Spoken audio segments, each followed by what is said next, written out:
Tonight, in our series of special reports asking, is Portland over? KOIN 6 investigator Dan Tilkin looks at the plummeting number of police in the city. And Dan, the big question, where does the Rose City go from here? Remember how Portland is so proud to call itself the city that works? Well, there's another phrase in play here that means something different to different people. Defund the police in the wake of George Floyd's murder. Well, it might be a theory, but the reality is Portland and police in Portland are dwindling quickly. Does the city continue down that path and move more money away from police, or do what the union says is essential and double the police force? Like the primary shooter, 23% being started at the 3rd Street 77. That's the number of people killed in Portland this year so far. It's the highest number ever and comes with more than 1,100 shootings. Then consider, beyond all the Portland crime that makes national headlines, there are the smaller, more common crimes that police should be dealing with that happen to people like Joel Morales. There's a theft ring associated with all this. Morales lives near this homeless camp off of I-5 in North Portland, and he's looking for this, his electric bike, his $3,500 bicycle that was stolen. I still can't get Portland PD to help me out because they're under-resourced. So you think somebody here may have stolen your bike? Actually, I know so. Actually, some of the homeless people here have told me. When Joel says Portland police are under-resourced, he's talking about the same thing our KOIN 6 investigation found. The number of cops in Portland is at a historically low level. In 1960, Portland had 654 police officers, and the city had 372,000 people. That's about 300,000 fewer residents than today. Over the last 60 years, as the population grew, so did the number of officers. In 2001, the Bureau staff peaked at 1,054 officers.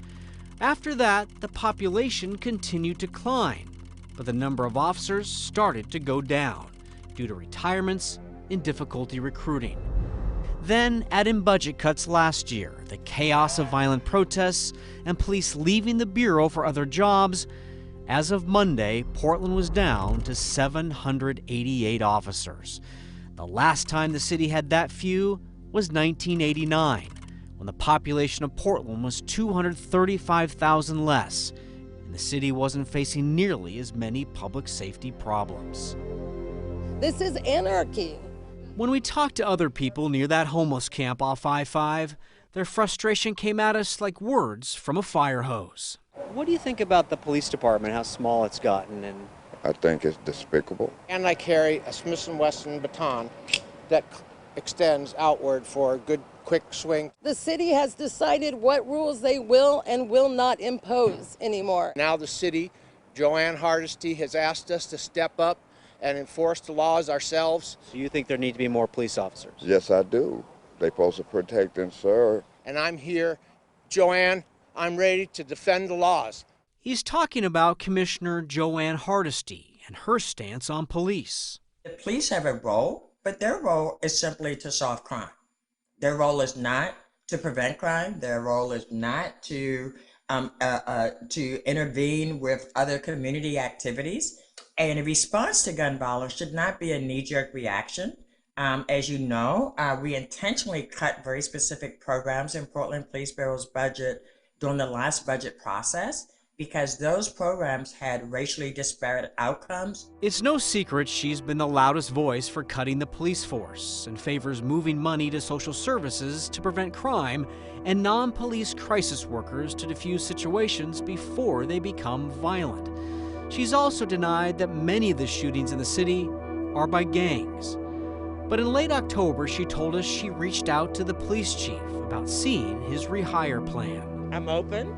I think if we're going to rehire former officers, we have to have some criteria. That we don't bring back officers who were part of the 6,000 use of force complaints from last year. That we don't bring back officers who retired in lieu of being investigated.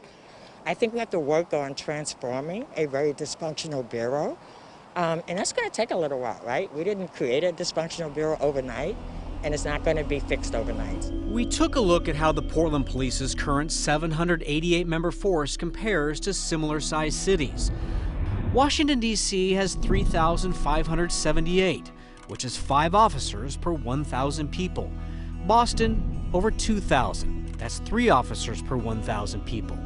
Milwaukee is over 1,600 officers, and the ratio is 2.8.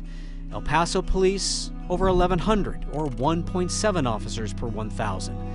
Seattle, which has had half as many homicides this year as Portland, has 1,124 officers, or 1.45 officers per 1,000. And that is after experiencing its own exodus of officers.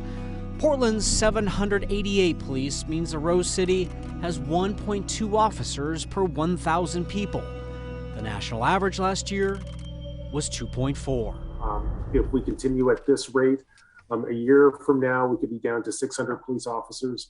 I have no idea how the city of Portland functions with a police bureau that small. City Commissioner Mingus Mapps hopes to incentivize 25 officers thinking about retiring to stay and hiring 300 new police officers, which is similar to what the mayor wants.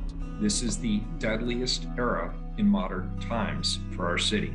Last week, Ted Wheeler announced he wants to hire 200 officers and 100 unarmed community safety specialists. Wheeler also said he wants $25,000 signing bonuses and incentives for officers to stay on. KOIN 6 obtained exit interviews from Portland officers who were quitting the force. Several point to Multnomah County District Attorney Mike Schmidt as a reason. One wrote, "There is little accountability for criminal behavior from the DA's office." Another wrote, "As long as the other branches of the criminal justice system, district attorney and jail, refuse to hold up their obligations, police officers will continue to be ineffective at making any lasting change."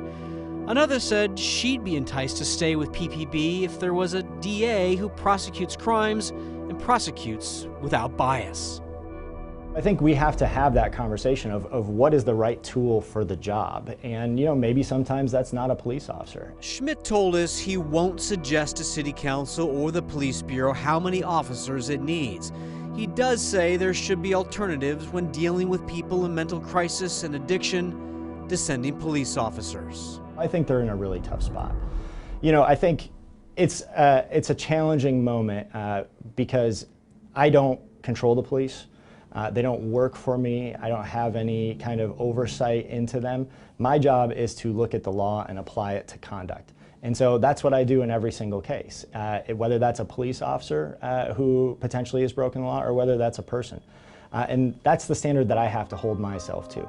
In recent polling by the group People for Portland, 66% said Portland needs more officers. 17% said the city has the right amount. And 8% said there should be fewer. It's going to be a Band-Aid. Imani Muhammad, who works with kids trying to break this cycle of violence, cautions police aren't the long-term answer.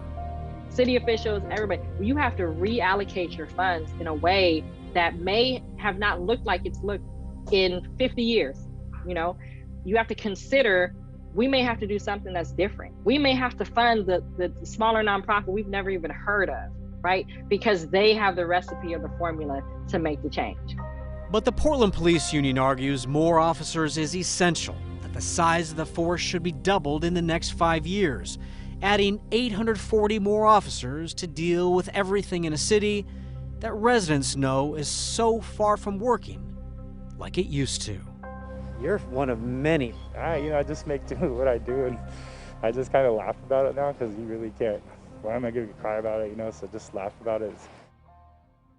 Laughing about being a crime victim. Now, we just learned that the person found down in the street on Sunday is now officially another homicide case. Besides losing officers, the police chief has had trouble finding officers willing to join the new Focused Intervention Team, which is the replacement for the gun violence reduction team, which replaced the gang enforcement team over concerns of the unfairly targeted minorities. The chief told city and county leaders in October he hoped to have the team up and running this month. It is now this month, and it is not up and running. Yeah. And there's been a lot of political differences among city councilors. That's why no one's agreed on how many police officers we have. But there's indications, Dan, that that could soon change, right? As we've reported a lot, the city council's in budget talks right now, and we can do some math about that. The mayor has said that he wants to increase police. So has Mingus Mapp. So has Dan Ryan. That's 3 out of 5. Commissioner Rubio has also indicated she would look at it. That's 4 out of 5, which gives you a strong majority for increasing police staffing. But we have to see. It's expensive. Right. It takes a long time. And we've heard them say things are going to change, and right now we're in this process of holding them accountable. Will the talk turn into action? And we're watching that closely now. Right. Dan, great report. Thank you. Thank you.